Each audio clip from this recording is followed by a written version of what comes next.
Hello, and welcome to the AppleInsider Podcast. This is your host, Wes Hilliard speaking. I'm joined once again by William Gallagher, and we're going to be talking all kinds of, doom, gloom, death, and destruction over at Apple. But before we get there, I want to thank our sponsors, Clean My Mac by MacPaw, Squarespace, Masterclass, and Nordstellar.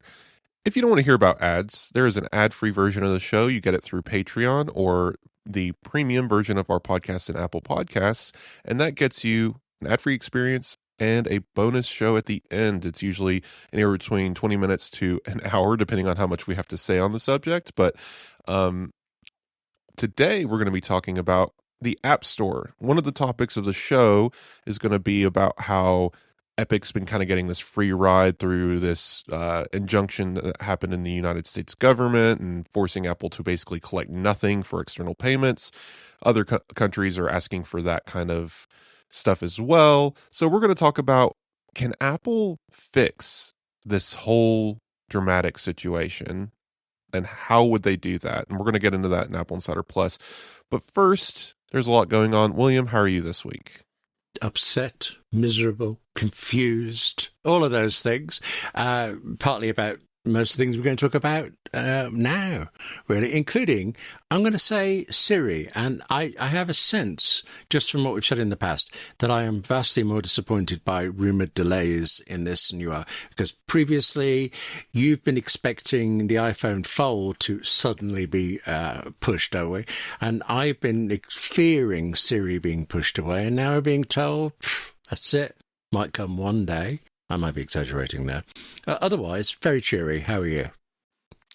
So this news is pretty odd. All right. I was digging through it yesterday. This is Bloomberg, Mark Gurman, internal anonymous sources. And there's a lot and a little here. So first off, we have to set up the scene. We have to put on your Bloomberg goggles and look at the world as they do and see the death and destruction occurring at Apple. And they have 4 people working in the AI division. Everyone's quit. Tim Cook is just scratching his head, playing video games in his office, and nothing's getting done anymore, and nobody knows what they're doing. And AI is taking over the world and taking us to the moon and Mars. And here's Apple just basically the worst company on earth, right? So we've set the stage, and basically nobody knows what they're doing, and they are going to have to give up on Siri yet again and delay. Now, okay, I'm going on too long. The story seems to be that, from what Gurman has gathered from these anonymous sources, is that some features are going to possibly be pushed back to 26.5 or 27. That on its face doesn't look great, especially when you look at the specific features he's calling out. And he says in the report that the personalized features from Siri and the app intent system both are not working as intended. That is the whole system, William. That's exactly what I'm waiting for. Yeah. Yeah. So that, there's nothing else to discuss. This whole thing, though, if you read, you have to read pretty far into the story, but where is it coming from? And the core of the complaint is, I have a direct quote. Siri doesn't always properly process queries or can take too long to handle requests.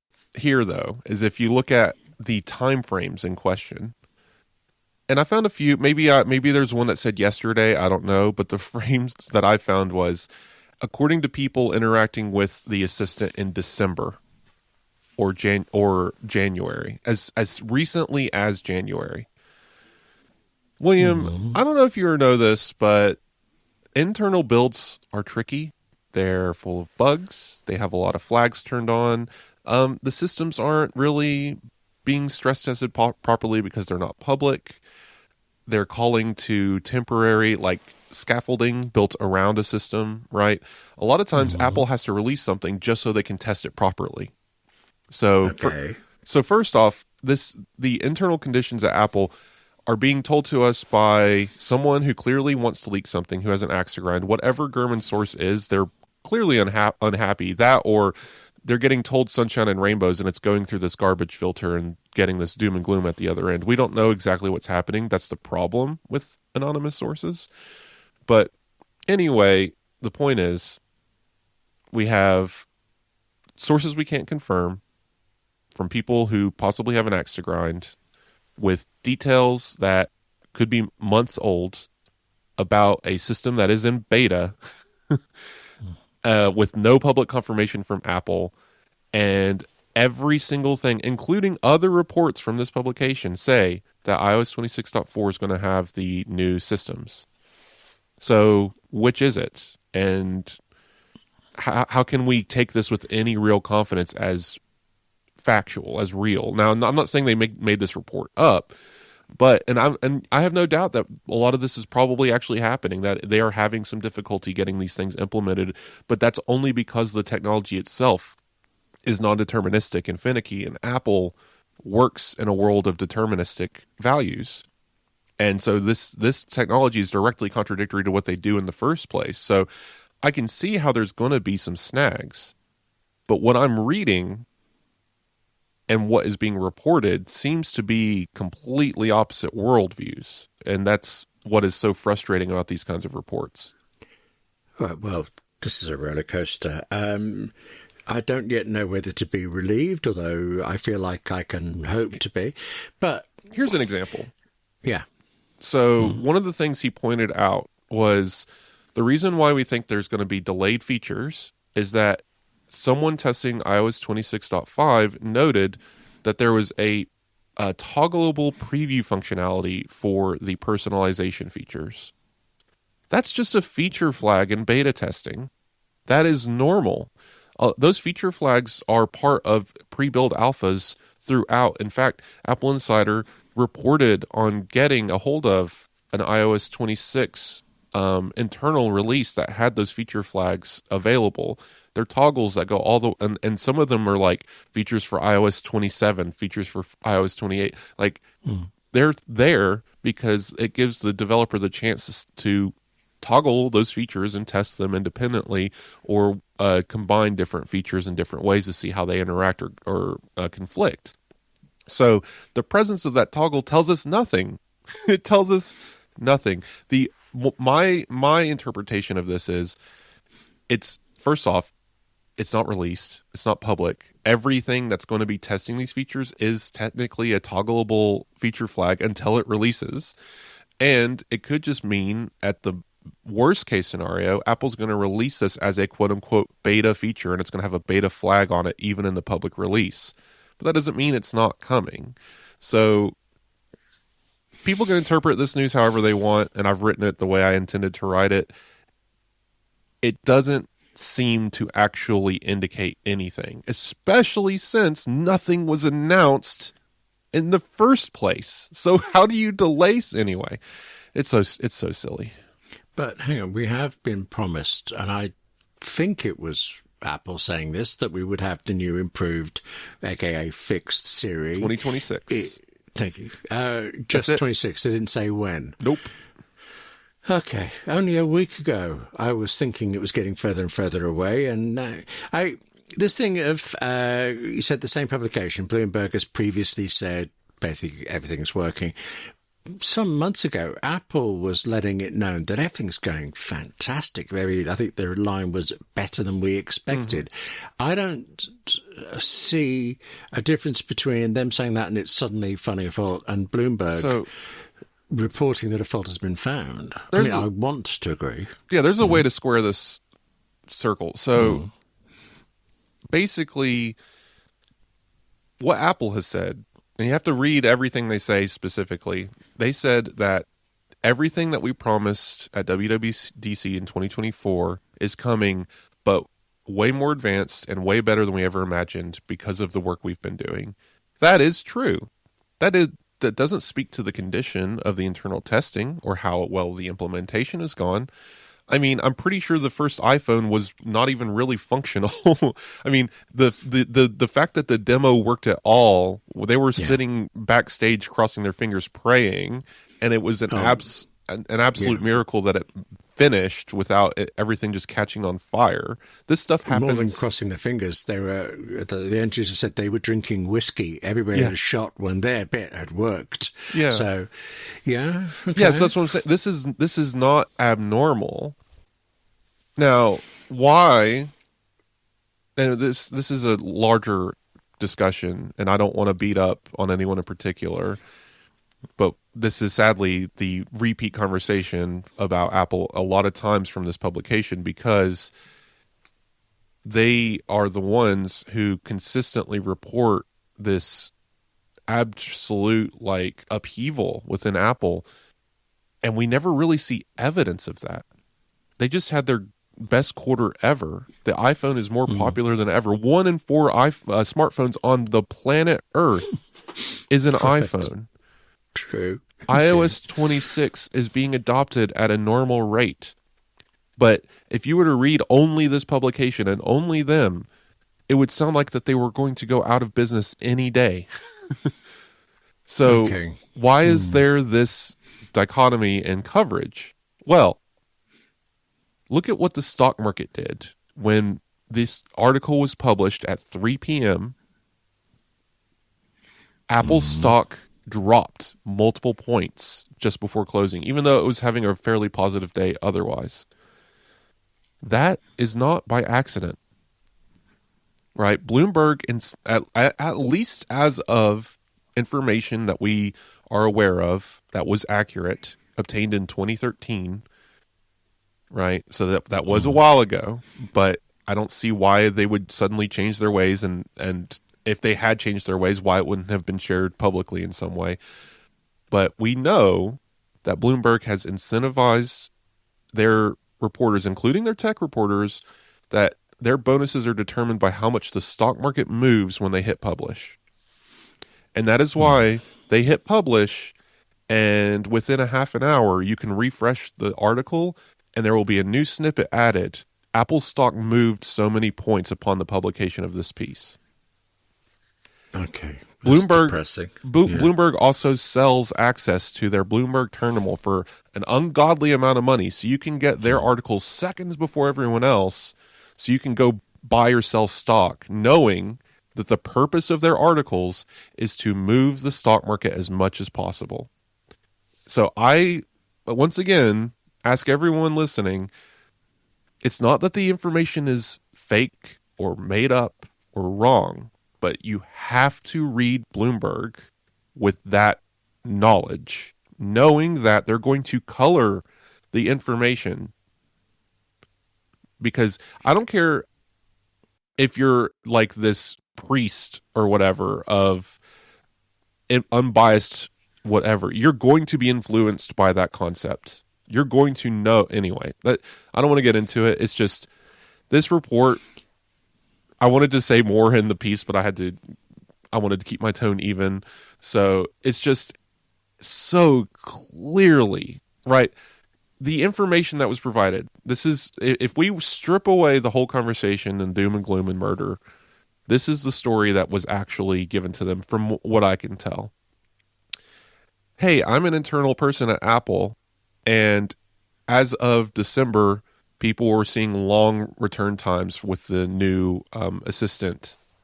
And January, they were having it accidentally fall back to ChatGPT unnecessarily. And it looks like there are feature flags for 26.5 for some of the features that were expected in 26.4. That's it. Okay. Right? So, but taking that and turning it into all these things are delayed and Apple doesn't know what it's doing and the brain drain, right? Like, it's maddening. And then to see every tech publication, all of our peers, everyone, and the blogs run away with it. Now, it's confirmed Siri is delayed. It's confirmed Apple Intelligence Gemini deal is not happening anymore. It's bad, and Tim Cook's egg on his face, and nobody knows what's going on anymore. Nothing is confirmed. The last thing I said in my article, and this holds true here, and we got to move on. We'll take it. You know what? Maybe it's all true. Maybe it's the worst thing on earth, and Bloomberg is the only one with the insight into the catastrophe that is Apple. And that will be somewhat made evident by what they announce when they announce it for iOS 26.4. Or they will release everything we thought, and we're going to look back at this and say, what was this story? But the problem is people's memory is short, and they're going to forget all about it and continue citing this publication for every little detail and saying, confirmed. So let's judge this effort on its merits when it releases and go from there, because it's so close to release now. It's very silly that we're even having this conversation. I hope so, but either it's coming soon like we thought and this is nonsense, or it isn't. I feel like I could be reassured, but I'm not yet. I'll work on it. But okay, you said you need to read Bloomberg with that certain mindset. I suggest you don't read Bloomberg, but, that's just a thought. Yeah, I mean, that's an option. It gets back to a different conversation we've had before of our publication being what it is. You can't necessarily stay out of the conversation because that's detrimental. If everyone's reporting on something and we're not, people are going to be like, well, I'm going to go to this other publication now because clearly you're out of the loop or whatever. That's why when we do report on these things, if I get to report it, I do my best to point out this is where the color is, right? This is the clear narrative creation versus this is the clear information, because that's what you have to do. Strip away everything. And I understand that I have my own inherent biases too. We all do. There's no such thing as perfectly unbiased journalism without having an entire research team and multiple points of view going over a paper, peer reviewing it, ensuring that it is middle of the road. A single person and a single editor at a publication with its own voice is not going to not have a bias. It's just not how this works. Human nature does not allow that. So that's a greater discussion, because everyone's just always like, why don't you report the news without a bias? It's like, what are you talking about? Anyway. Someday we must do an AppleInsider Plus about peer review, and I can just rant for an hour while you drink coffee or something like that. I've been through it. So anyway, yes, push that aside, William. Be reassured. Everything else is good, though, isn't it? So everything else is coming. I wish we could cease talking about Bloomberg, but we have another story days ago about Apple. I feel like this was a month ago, I swear. This came out, I guess, right after we recorded, so I don't think we got to cover it. So, because I wrote it on a Thursday, so that means it was after we recorded. So, okay, you're killing me here. What is this? I think I've missed it. What are you building up to? Apple Health Plus, right? Yeah. Is this? The idea was that Apple was going to roll out this AI-infused service where you have a conversation with some kind of coach or quote-unquote. What was going around was AI doctor, but that's nonsense because Apple would not call it a doctor. It's just not going to happen. Sure. But you would ask it questions about your health, or it would offer advice. And we knew that Apple had a team of professionals recording videos and writing research papers that the assistant would basically direct you to after getting to that result. Like, hey, if you're having trouble with this is a paper that is official research, or here's a video of a guy explaining exactly what this means. So that way that way the end output is not an AI, but a human. Again, we get back to that peer reviewed thing. So all of that was happening. We were expecting some other integrations and stuff, but apparently Eddie Q has stepped in and said, no. We need to change how this is going to be, because the idea was it was going to be Health Plus. It was going to overtake Fitness Plus. It was going to be a paid feature put into Apple One or whatever. Now it's being viewed as, actually, we need to chop this up into smaller pieces, release it over time to ensure that it's working properly, and we're going to maybe not even integrate it into a paid service, or maybe it becomes part of a greater health system service, right?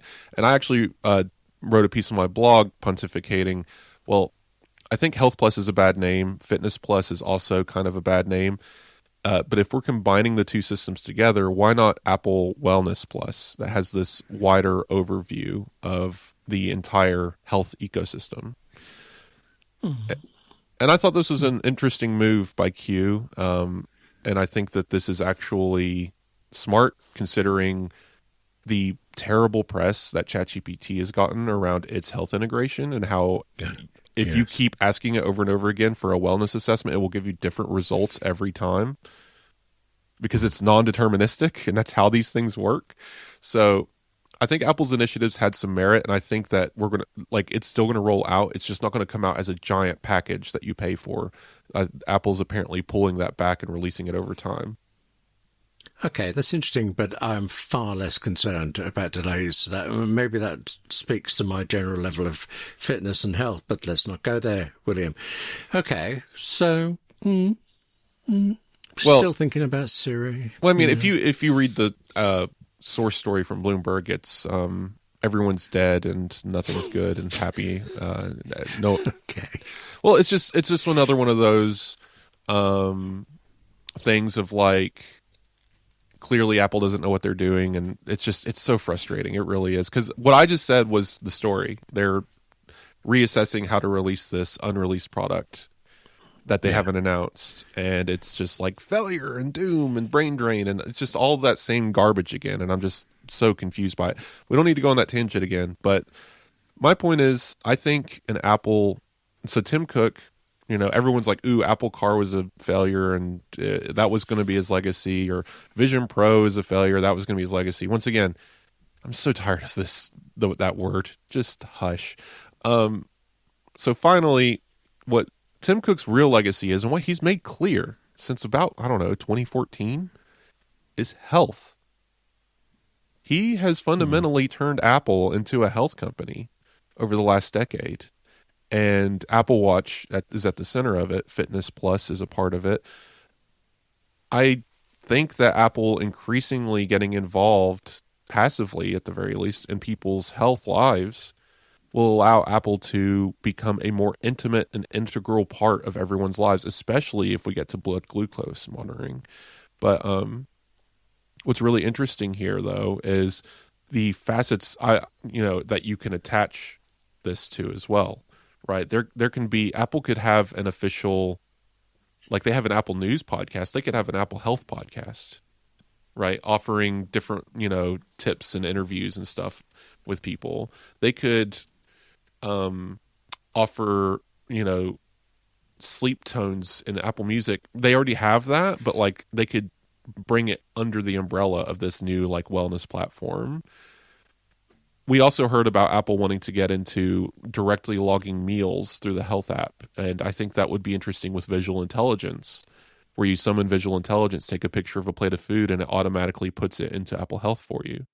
So I think a lot of this is really interesting.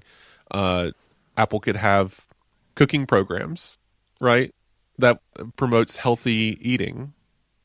There's so many ways, like they could have a book club around this. There's so many ways that their ecosystem can touch on this, and I think we're only seeing the beginning. And once again, I look at this with a lot of excitement because I think Apple has a lot of power in this space and could do a lot of good for their users through this. This episode is brought to you by Clean My Mac by MacPaw. MacPaw's CEO has been a guest on the AppleInsider podcast before, and I have often talked about the firm's setup, but this time you've got to let me enthuse about Clean My Mac. It's on my Mac Studio in my office and on my MacBook Pro on the road, and out of all the things it does for me, I need it most because I don't have enough storage on either machine. I mean, you know this. It's a constant pain. Either you spend more money than humanly possible on Apple's internal storage, or you have to spend time deleting and archiving away files, swapping disks around, just so you can keep working. But when you run Clean My Mac, it checks over your storage space and invariably, finds gigabytes that can be just thrown away. Duplicate downloads, for example. It's amazing how often I end up with that. And now, Clean My Mac also does exactly the same thing, checking over your iCloud account. Well, I say iCloud because that's what I've got, but also OneDrive or Google Drive. Just in the last week or so, this has meant that I've actually been able to stop thinking about storage space because I took a moment, right? I looked over what Clean My Mac was telling me about my overstuffed iCloud storage, And because of that, and deleting what it said I could, it is now not remotely as close to full as it was. Clean My Mac by MacPaw does this for me, and it can do it for you. Get tidy today. Try 7 days free and use my code AppleInsider20, AppleInsider20, for 20% off at cleanmy.com. That's CLNMY, cleanmy, CLNMY.com/AppleInsider. But note that /AppleInsider, that must be in all uppercase. So that's CLNMY.com/AppleInsider. And thank you to MacPaw, both for supporting the Apple Insider podcast and for clearing up my Mac storage. This episode is brought to you by Squarespace. Squarespace. If it's not the Hoover or the Biro of website hosts, well, it should be, shouldn't it? But as well as being this website maker, powering countless sites recommended by just absolutely everybody, it is really an entire platform designed to help you stand out and succeed online. That's whether you're starting out, whether you're scaling your business up, or whether you're doing what I'm doing and looking to radically shake up your ancient website. You get a free 2-week trial to try out Squarespace's cutting-edge designs, and every one of them is better than I've had before. I mean, every one of them, kind of sport for choice there. Plus, Squarespace gives you everything you need to claim your domain, showcase your offerings with a professional website, grow your brand, and get paid all in one place. Squarespace, for example, also makes it easy to add video. So I make YouTube ones, but I should really have them on my own website too. And Squarespace can even help you monetize content like that by adding a paywall. But then there are email campaigns you or I could be using to promote what we do. There are analytics, right? You know what analytics are? They tell you what is and isn't being read on your site, but I've ignored this in the past because it's always been that kind of detail that it's been an amazing chore to find out. And here with Squarespace, there it is. Listen, just head to squarespace.com/AppleInsider for that free trial. And then when you are ready to launch, use the offer code AppleInsider to save 10% off your first purchase of a website or domain. And thank you to Squarespace for supporting the Apple Insider podcast. Okay, so still worried about Siri, not that fussed about health, but quite intrigued about the food aspects of health. Okay, right, I'm bouncing up and down like a trampoline today. There is one other thing that's kind of related-ish. It touches on AI and doesn't everything else, but this time I know about this, and possibly you don't. The usage limits on Apple Creator Studio. Do you know this story? Yes, but see, I've talked a lot already, and I feel like the listeners want to hear your voice today. So explain what's going on, William. People queue up to listen to my voice. It's quite embarrassing. I go to the shops. I'm going to say, I just said I know about this, but I also need to start by confessing ignorance. There is a limit on how much AI you can use in Apple Creator Studio. So specifically, it's generating images, generating slides. So images in Pages, Keynote, or Numbers, I suppose. Slides in Keynote, or speaker notes in Keynote. These are all generated by AI. They're all part of Apple Creator Studio. There's a limit on how much you can use. Yeah. In my ignorance, never entered my head that there would be any limit at all. I mean, I should have done. There are other things, but Apple does actually mention this. It doesn't half bury it. In fact, Apple headlines Apple Creator Studio with a line about endless creativity, unlimited possibilities, and then way, way down, not even in the terms and conditions, but in the support pages, it goes, actually, there are limits. Unlimited is depending on your perspective on the situation. Yeah. Well, we've talked about it a long time ago about how there are US cell companies that talk about unlimited plans that are anything but, and I just think that's... Do you think we have a lawsuit, William? Do you want to start a class action? Well, I feel I cannot argue successfully that I am affected by an American carrier since I'm living in the UK, but I'll back you all the way. I'll be right behind you in the distance. They sued Red Bull for not giving you wings, so I think we have a case here. Seriously? Yes. No. Someone did. No. Now, okay. The American legal system is a joke. So the Apple Creator Studio thing, this is funny. it's actually even funnier because I knew this was a well-known thing for me because an image playground for the last year, I guess, for the last release, they added a ChatGPT function. You can get maybe 2 images out of that thing before it's like usage limit hit. Oh, okay. This explains a lot because I used Image Playground once and thought this is utterly worthless. And then later, why is it in Final Cut Pro? But I'm not going to bother trying it. Okay. Extra reasons why I should have known. Yeah. What's happening here is Apple has a free relationship with ChatGPT, OpenAI company, completely free. There's probably some back-end handshake going on, but apparently the system is we're allowing you to have user exposure. And I think the idea is, and this is where it gets into money, is just by having ChatGPT as a fallback option for both Siri, Image Playground, these tools, and Apple Creator Studio, it incentivizes users to upgrade to a paid plan because the no login free limit is basically nothing. You get a certain amount of credits. Apple doesn't define how many credits anywhere. You're not told this. All you're told is when you run out. You're like, sorry, you've used up the amount of access you have for this day or for this hour. Please come back later. But if you sign in with your ChatGPT account, you get to use the tokens you've purchased. And now I'm not fully aware. I'm sure whoever has been looking at this, so Steve Troughton-Smith, he... I presume Troughton as in the second Doctor. Oh, sorry. Steve Troughton-Smith. Yes, yeah. He's the one who shared about this. I don't know. It could be a combination of things. It could be a combination of Apple's queries are using way too many tokens, which doesn't make any sense. I don't know how logically that would happen.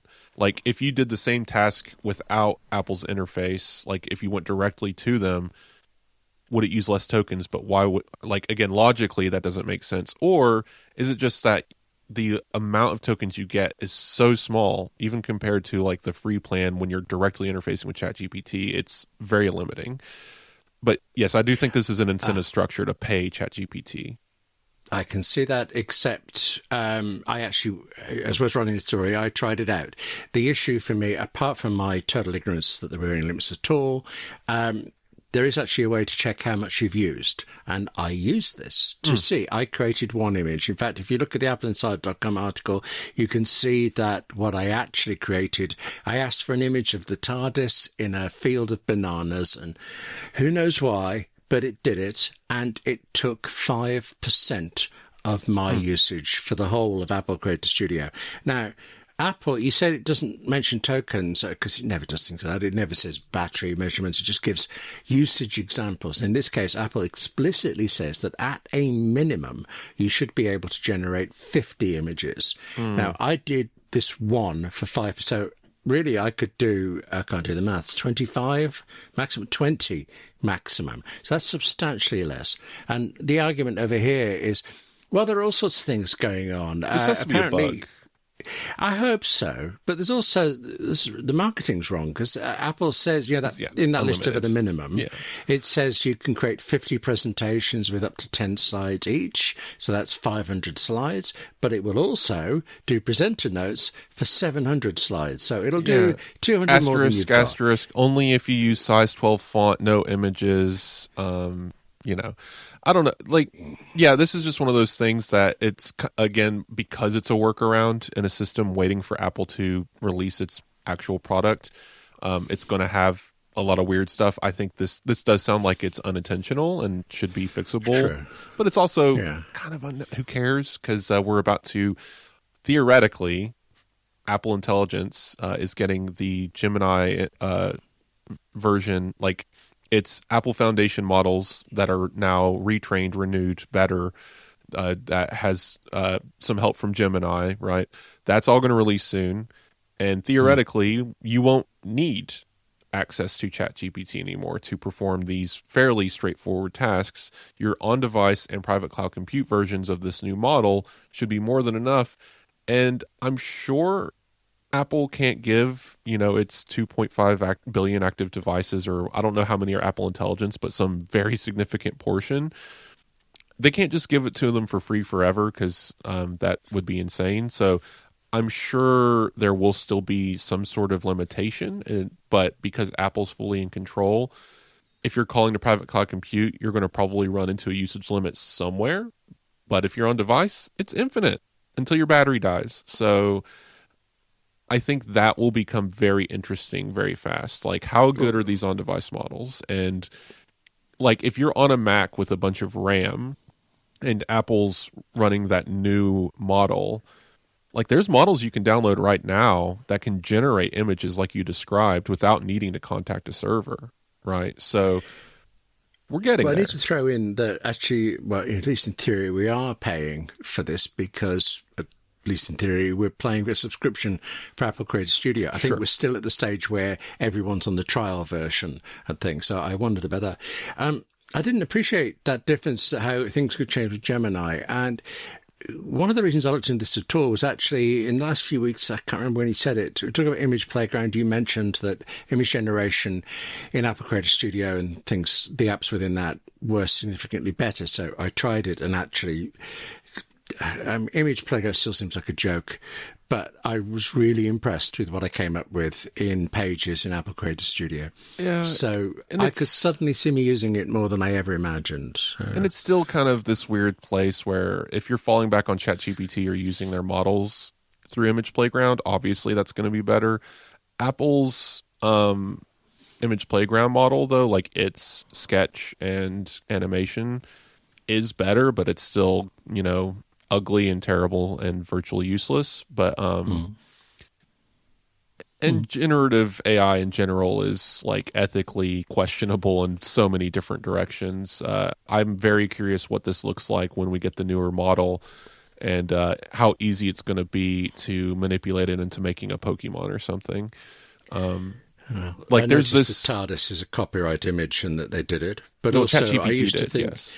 yeah, I always think generative AI is ethically dubious, but it's also rubbish. So if it's ethically dubious and actually quite good, where do I now stand on this? But no, one thing about this move to Gemini, one thing I've noticed is that Content Hub in Apple Creator Studio, all the generating images are not available in, say, Pixelmator Pro. Right. And in fact, this thing of checking your usage, you can only do it in Pages, Keynote, and Numbers. You can't in any of the others.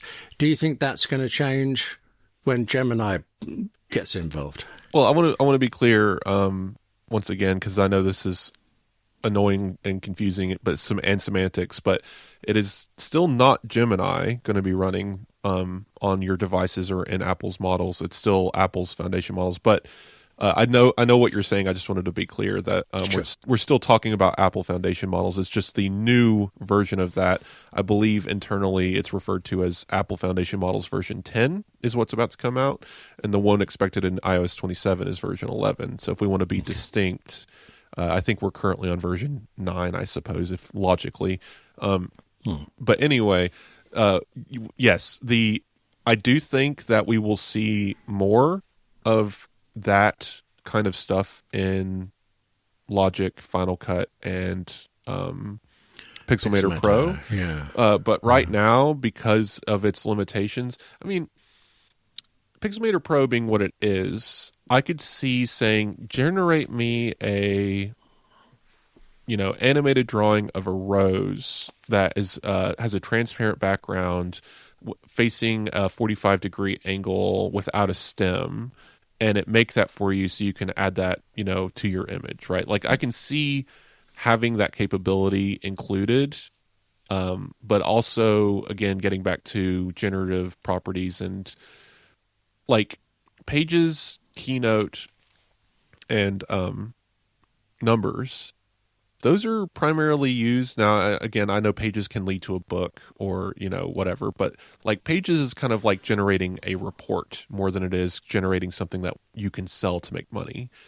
Keynote and Numbers, same idea. It's more like a reporting platform. You're making things for your personal use or, again, a business use, but not for direct sale, more of a reference, right? That's what those products are for. They're working tools that Like people aren't paying you for your book report out of Pages, that kind of thing. That's kind of what I'm getting at. Versus, I do know plenty of novelists who write in Pages. Yeah, that's an exception to the rule. You know what I mean? Like, people are more likely to use Scrivener, is what I'm saying. But like, I would hope that those novelists are also not using generative AI to write their books. But the point I'm trying to make is Pixelmator Pro, Logic Pro, Final Cut Pro, they're clear, like, output commercial use in a lot of cases. Obviously, you can make a home video in Final Cut. You can record a personal ringtone in Logic, and you can make a meme in Creative Studio. I understand there's non-financial applicability there,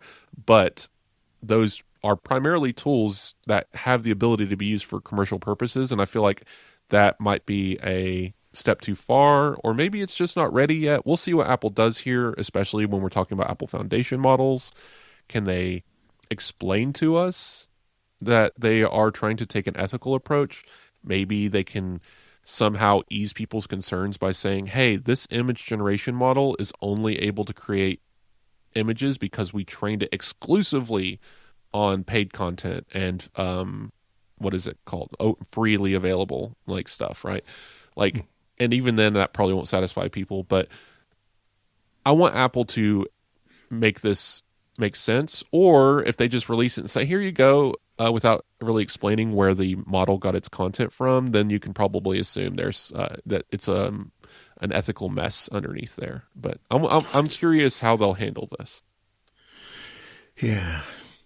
So everything was simple, but we got to move on from AI, and this might be a bit more of a speed round for the back half of our notes, because this was definitely an AI heavy episode. But none of these are particularly long conversations, so we'll see how far we get in the last 25 minutes or so of the show. So Apple this is going to divert into Apple Insider Plus, so I don't want to spend too much time here, but this is where our idea for this week came from. Apparently I wouldn't say a coalition because it's not formal, but 600 groups, companies in Japan have come together to complain that they don't get a free ride on their ecosystem. That's my words, not theirs. But basically, they look at what happened in the United States, where the judge said, Apple, you're doing bad things, so we're going to punish you, basically, and did an injunction forcing Apple to not take commission on external linked purchases, giving Epic a pretty big win in their battle. Japan's looking at this saying, this is giving an unfair advantage to American developers selling in the United States. We want that advantage too. Oh, I see. Okay. Yeah. I see the logic there. Yeah.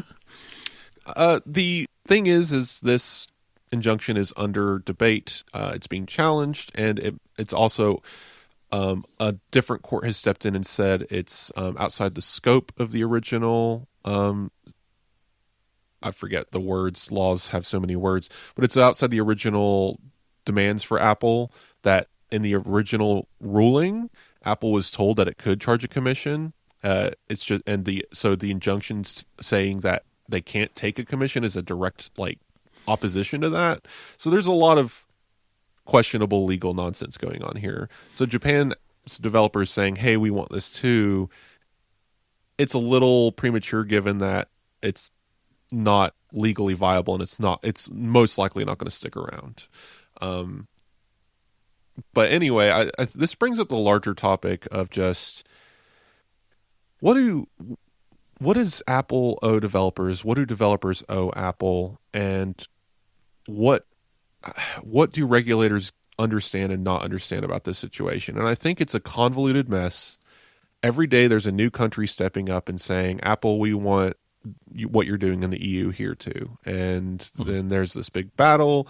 The UK is asking Apple and Google to reform their systems to be a lot like the EU systems. We're seeing this over and over and over again, and Apple keeps coming out with these pushbacks and their legal arguments of this is all unfair, and we run our app store, we should get to choose how we run it, and safety of the user. It's just exhausting. William, where are you with this? You think Apple's in the who's in the right here, or is nobody winning?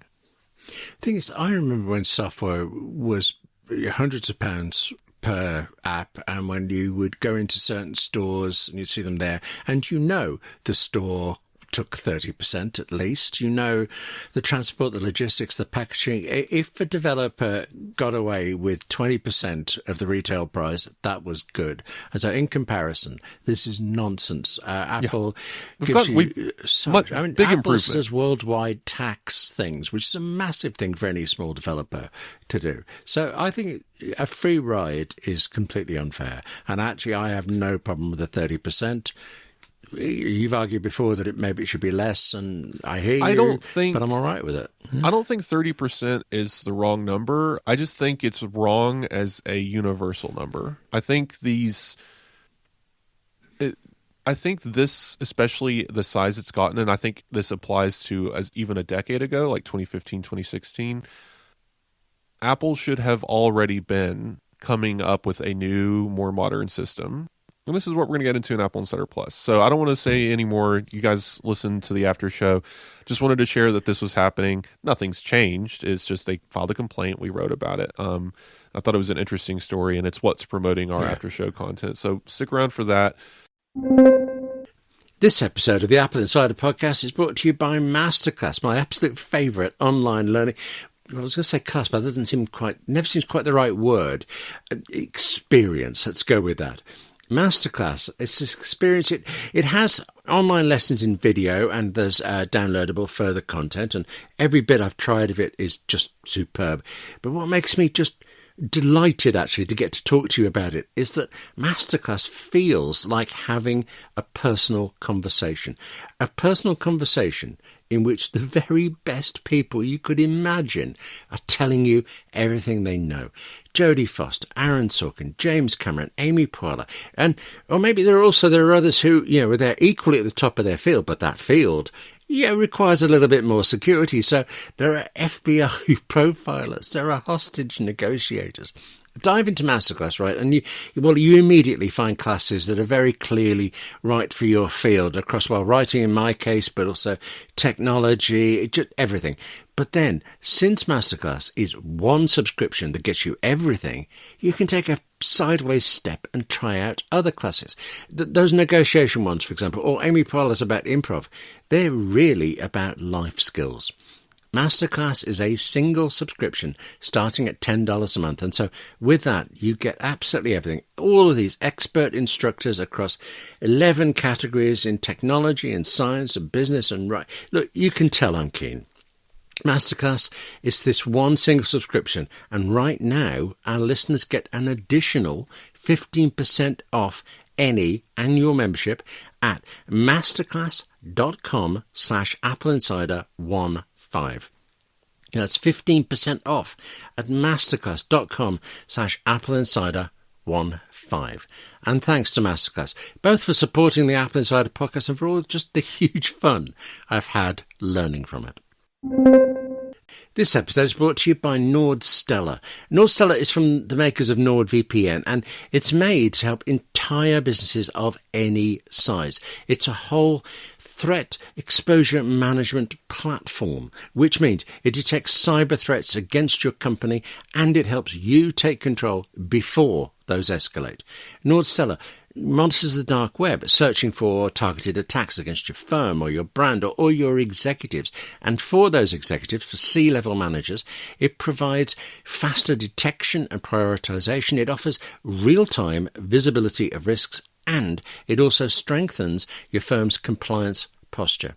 Then at the same time, for your security teams, NordStellar can provide contextualized insights. It can track adversaries, and it can provide malware logs. And then for your whole company, including your customers, using NordStellar means safeguarding against phishing, identity abuse, or account takeovers.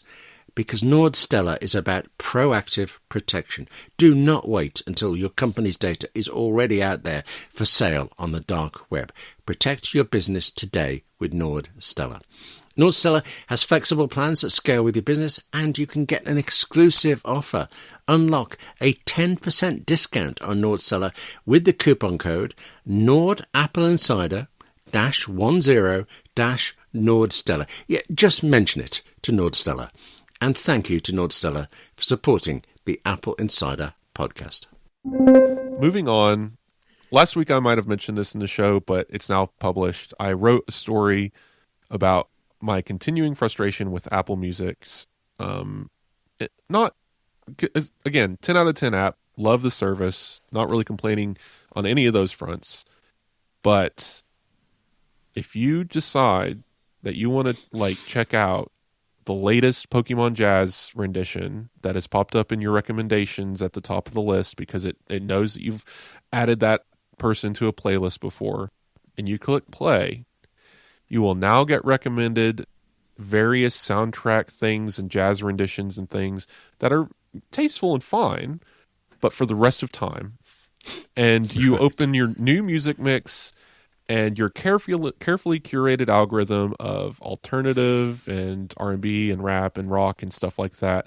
Suddenly, in the middle of all of this lyrical, modern, contemporary music, is this quiet, smooth jazz. It's a very jarring experience. Sometimes, and then maybe your sleep sounds turned on a little too soon without your focus mode filter, and now you're getting recommended clear raindrops over the mountain in your new music mix. So you're listening to Green Day, and the very next song is bird chirping, and it's just, this is the most first world problem you could ever have, but it is just so frustrating to me that I cannot then go and say, never recommend this song or this genre ever again.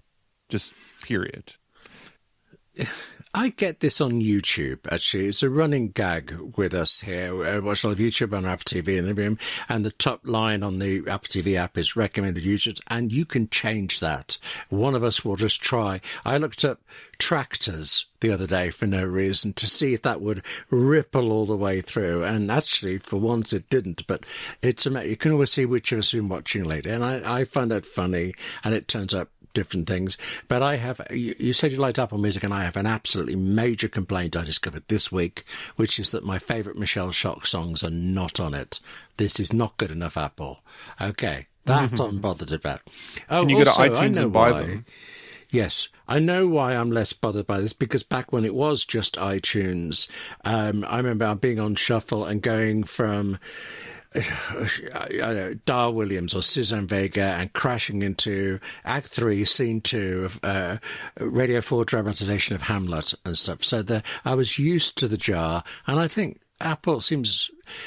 it smooths out things a bit better than that, at least. So yeah, it's not all the time, but there's a Discovery station and your personal station, so it's Wesley Hilliard's station. Even those will get infected, right? Because the whole point of those stations is to kind of act as a DJ and play a collection of music that is recommended to you, but also attempts to combine them in a way and put them in an order that makes sense. But the minute your algorithm has a reference to, again, video game soundtrack, music soundtrack, classical, or jazz, suddenly you're getting very jarring transitions and reaching for the skip button. And it's just, that's an algorithm problem. It should be more intelligent. My new music mix should be not all one genre, but it should make sense as a playlist. I shouldn't be getting a new music mix that is a random assortment of different sounds that are completely discordant from each other. It should be a smooth transition all the way down. And then and that's the point of the chill mix, right? I don't mind having the chill mix be hey, you listen to rain sounds, jazz, and classical music. We're just going to pack it all in here. And then have your new music mix be here's all your contemporary music with lyrics and sounds, right? Differentiate it that way. But the way it's laid out right now, that is not how it works. And I don't know if this personally, I want control, and I know Apple's not the biggest fan of giving users direct control like that. So if you can't at least do that, just divvy it up a little bit better, right? Let me know for a fact that when I click my personal music station or Discovery station, it will always be contemporary music.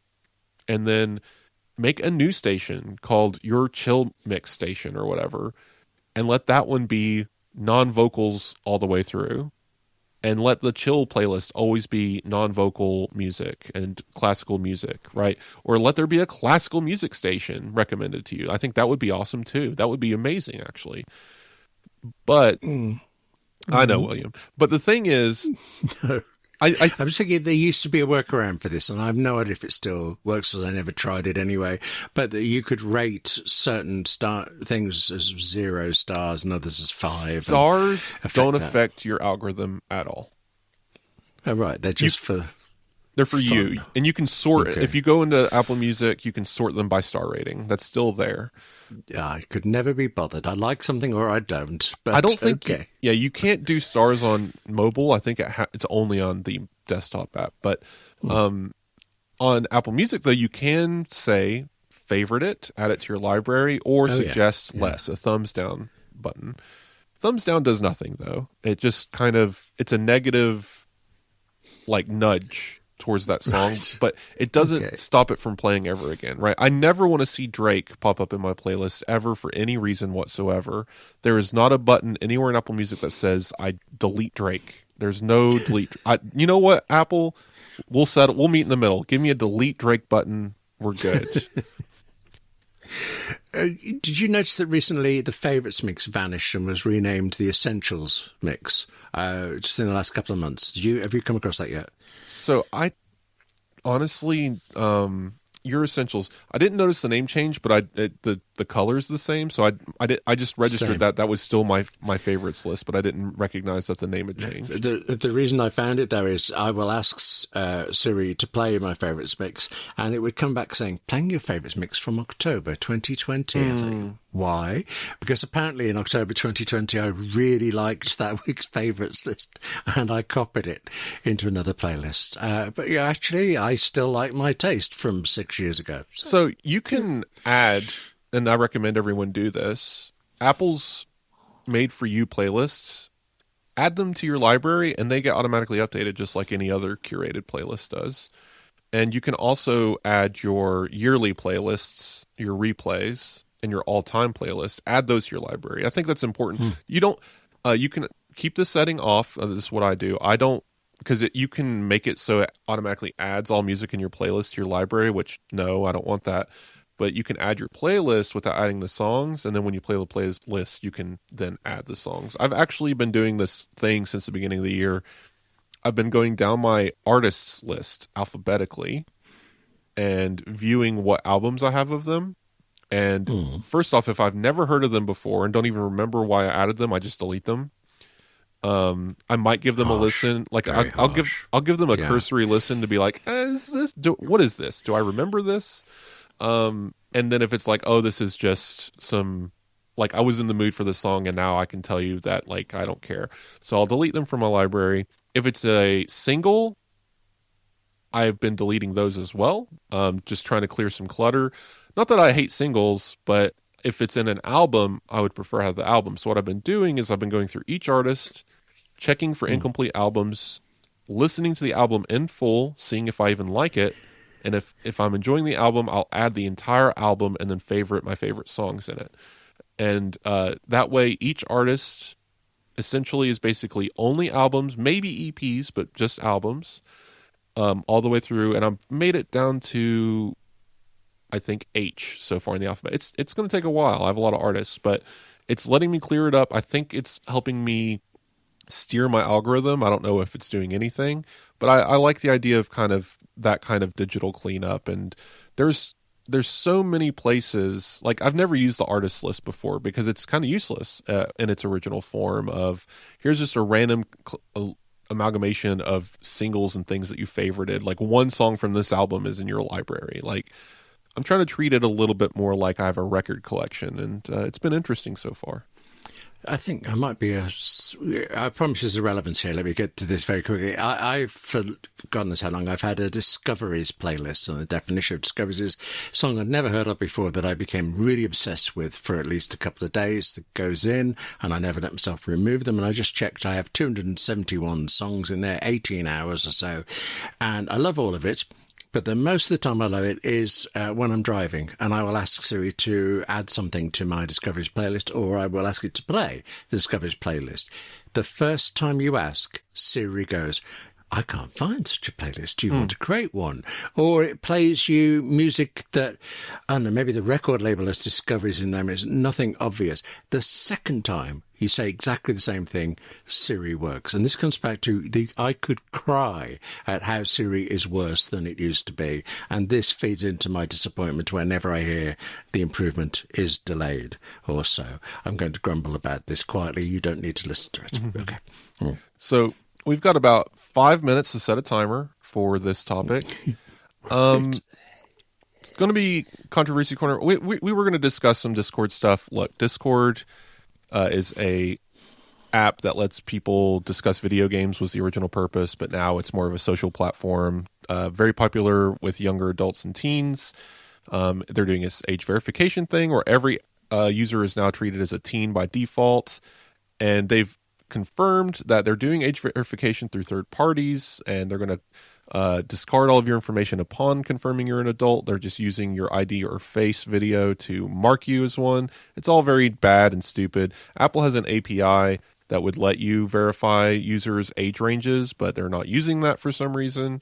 And we'll have to have an episode on age verification at some point, but this is all very annoying and stupid. And regulators are asking for it, kind of similar to the discussion we're going to have in Apple Insider Plus today of like regulators don't know what they're doing and they're asking for things that are harmful to users, and now everyone's doing their own version of age verification, and it's creating so many issues. It's very annoying, and it can be causing problems for the kids who just want to use their apps as well. So anyways, we don't have time for Discord today, so we're gonna jump into Controversy Corner for a few minutes.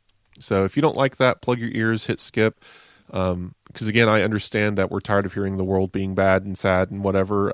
So you don't even have to skip for political reasons. It can just be a mood thing. So anyway, the FTC chair has written Apple a strong letter asking them to please consider taking a look at their terms of service and their algorithm to make sure that they are not purposefully manipulating their users into having a leftist worldview. Okay. Yeah. Right. So basically, the only reason why I wanted to discuss this is because not everyone, conservatives and other outlets are talking about this. And the president also shared it on his personal social media platform of, look at this bad. Well, this all comes from a watchdog. See, I don't know where these things come from. Is this just like a private group of people with a bunch of money and nothing better to do? Is that what watchdogs are? I've seen this term all over the place, like EU privacy watchdog says this, and it's like, who are these people? I think that's a small question, big answer, but okay. Anyway, William, you can write me a paper on that and get back to me later. No, so okay, I'll get it peer-reviewed first. But yeah, okay. I have an idea of what watchdogs are. I'm being facetious. But anyway, this conservative watchdog, their mission statement is, we're going to point out censorship on the internet of right-wing views. That's our whole job. We're going around the internet and finding where conservatives are being censored, and we're going to point it out and share it with your legislators. And and their most recent quote-unquote study was that Apple News pushes leftist views onto their users. And their methodology for this study, now tell me what you think of this, William, was every day for 2 weeks in January, they checked Apple News at 10:30 a.m. to note what the Apple News top stories section was promoting. And then for the second half of the month, they checked at 8:30 a.m. And they found during that period of time that there were 0 conservative news outlets shown in that widget. Does that sound concerning to you? Does that sound like an issue? Like, is their methodology flawed? Like, what's going on here? Well, given that I am forever seeing right-wing UK publications and I've blocked them all, I feel this is an inadequate study, at Well, least. It's bad in a lot of ways. First off, they're only checking for the morning edition. I guess that their idea is people only check the news in the morning or around lunchtime or something. I don't really Incredibly old-fashioned view, but I don't know to what be like that. I don't know what the purpose of their specific time slot is, but Apple News Top Stories and Apple News Spotlight, both Apple branded portions of Apple News. The rest of the app is an aggregator where it's algorithmic based and based on what the user follows.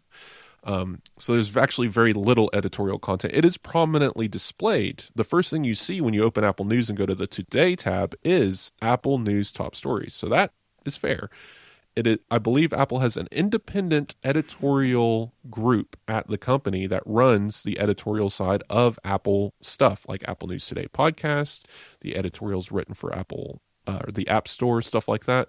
But they also send out an email newsletter and have their own publication things. Like they will do entire, like, I guess they're linking to these stories or maybe buying these. I'm not entirely sure how that works, but there's an Apple News Spotlight section called Apple News Spotlight, and you open it up and it is an article from Apple News Spotlight. So anyway, they have their own editorial thing. And so this is kind of getting into First Amendment. I don't know how the FTC is allowed to say anything about an independent editorial board publishing news to Apple. So obviously that won't fly. But their argument being a terms of service violation because Apple News is pushing CNBC and I don't know what are leftist news. I don't look at news that way. I just read the news. I don't know. Anyway, it's also silly. If you actually look at the top news section and scroll, you will see the not New York Times, the Wall Street Journal editorial page, which is a known conservative-leaning section of the newspaper. There's also Fox News, Fox Business, and there's sometimes, like, I can't remember, it's at The Hill. I don't really know these things so well. This isn't my world. But anyway, very clearly an Apple News Top Stories has been promoted there, just maybe not at 10:30 a.m., I guess. So the thing was flawed in its face.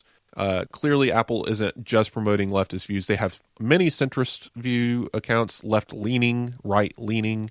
But the thing is, I also found, because I did a little digging, the website that labels these news organizations as left, right, center, whatever, their list of the more right-leaning, like right extreme publications, almost none of them are on Apple News, period. Like, you can't get Breitbart on Apple News, thank God.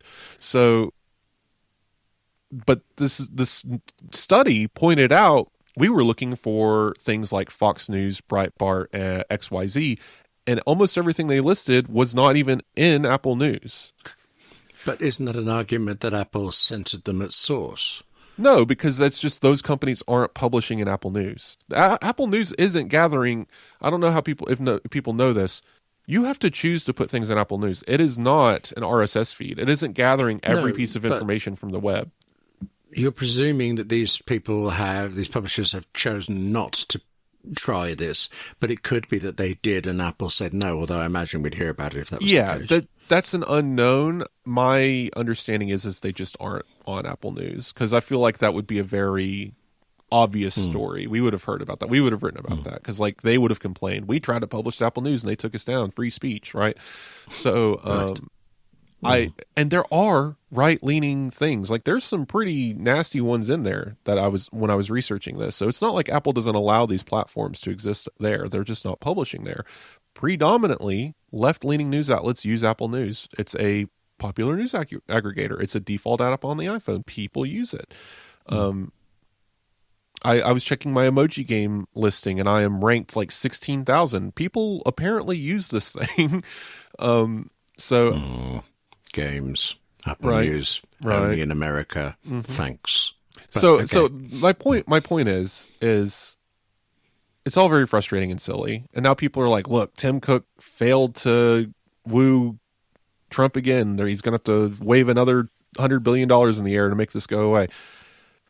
This is a random action taken by a Trump appointee based on a study that is flawed on its face. I don't think anything's going to happen. No actual action was taken. If a lawsuit begins, great, we'll cover it. Nothing's happened yet. I don't think. And Cook, this is also days after Cook has internally said we're going to be doing more lobbying for immigration policies and our dreamers. So maybe this is kind of a retaliation of like, don't poke the bear, we're going to come after you. This tit for tat administration is getting really old. I mean, the FTC is already, I don't know if they've publicly said this, but there are actual like senators writing the FTC saying they need to investigate the Apple Music halftime show. Yes, I heard about that. And it's stupid. I want to say it here just so it's said. Bad Bunny has lyrics that is explicit and sexual content oriented. And some of the songs he sang at the halftime show were the songs with that lyrics.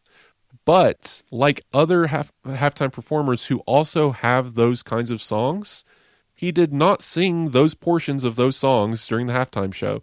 It was a PG, maybe PG-13 because there was some shaking butts on the stage, right? But that is it. He didn't curse and say sexually oriented things explicitly during the show. Maybe there was innuendo, I don't know.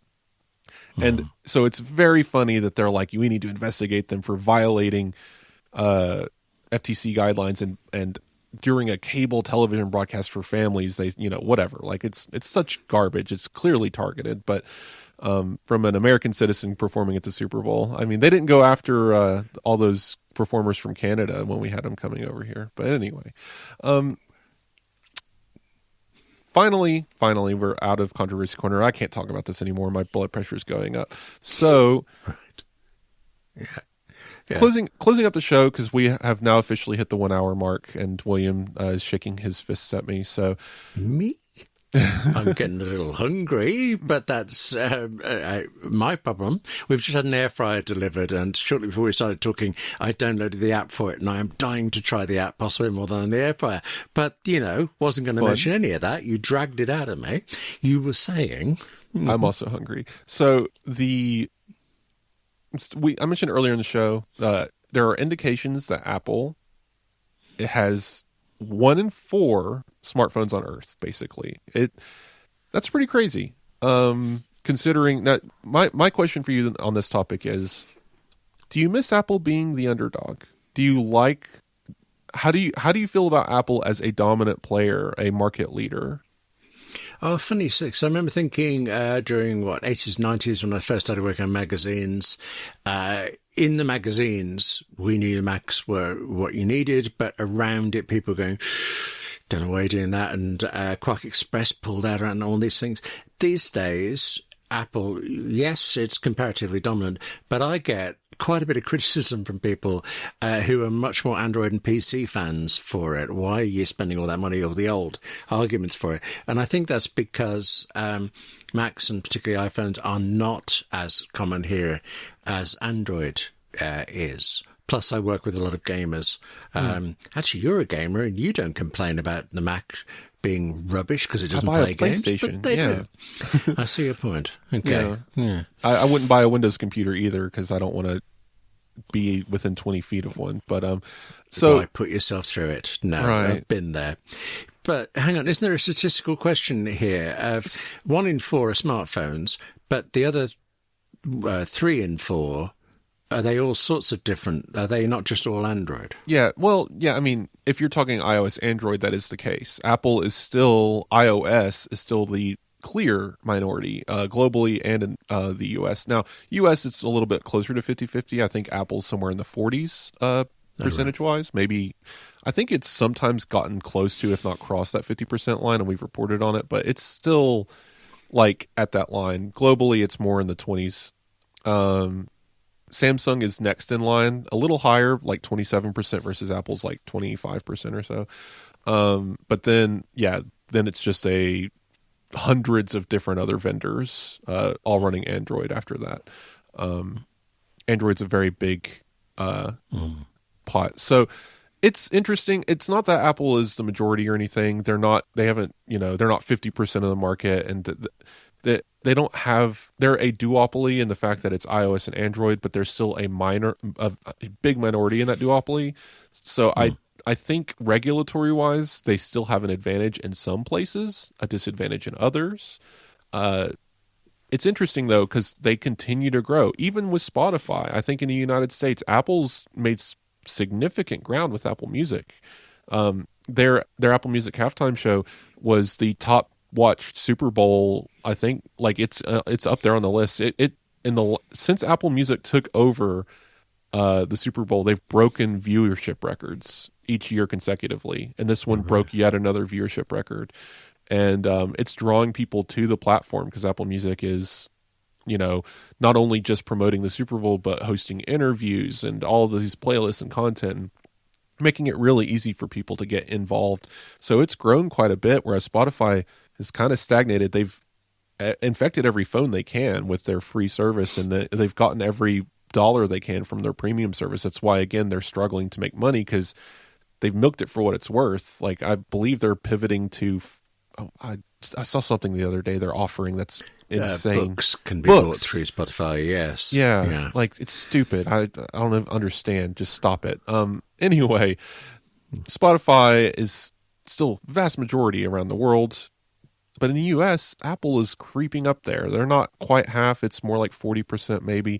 Apple's 24% globally. But the fact that they're moving up that list at all is kind of impressive because the Spotify users I know, even on iPhone, are really adamant about their Spotify. But more and more people are, jumping ship. And we talked a lot about Apple Music today. The 2026 playlist is available now. I think that's pretty cool. If you get that updated weekly for the whole year.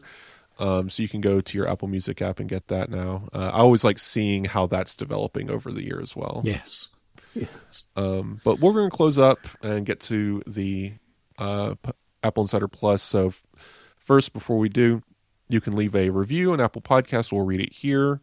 Doesn't matter if it's 1 star, 5 stars. We like sharing your guys' critiques and compliments and everything like that. Today, we have one from M. Hotman31. 5 stars, without a doubt, the best podcast on Apple rumors and future products. Great content coming from Wes and William. Excites me. Every time when a new episode comes out, listening saves time from scrolling through social media to find answers about the latest news on Apple. Keep it up, gentlemen. So thank you very much for the kind review and the 5-star rating. Yeah, I wish I'd heard that at the start. I would have, combed my hair, tied it up properly, everything. That's lovely. Thank you. Yes, you can get those read here if you leave that on Apple Podcasts. Of course, like there are other systems, other places you can leave star ratings, I believe, on Overcast, but we don't really check those. Of course, if you want to reach out to us directly, you can find me, Wes at AppleInsider.com. That's email. I like to read those. I reply to those as quickly as I can usually. If you send one and I don't respond, it's usually because it went to junk and I never saw it. So I apologize for that. My filtering can be pretty aggressive. You can also reach me, Hilly.tech at Blue Sky, Hilly Tech on Mastodon. Also Hilly Tech blog, all those things. You can find me those places. It's pretty easy to get a hold of me. Been seeing people trickle in on Blue Sky lately, and that's always fun. And William, where can people find you? Well, actually, you can usually find me over at hillytech.com because I was going to say, if you didn't mention your blog, I was going to. I've been reading and enjoying that. But then for my own stuff, I am William at AppleInsider.com or on YouTube as 58 Keys. It's very explicitly for writers who use Apple Gear, that one. But there's this great community building around it and having a fun time and so much to talk about at the moment. Yeah, 58 Keys is always a good one. I like that you found that niche with Mac and writing and everything. And even if I'm not a Mac, you can still get some tips out of it. Yeah. But that's it for our show. I want to once again thank our sponsors, Clean My Mac by MacPaw, Squarespace, Masterclass, and Nordstellar. We're going to dive into Apple Insider Plus now. We're going to discuss Apple's regulatory issues involving the App Store. Can it be fixed? Can Apple fix it? Where is this all going? Stick around for that if you are a premium subscriber. Of course, you got the show ad-free through Patreon or Apple Podcasts as a paid member. If not, we will talk to you guys next week.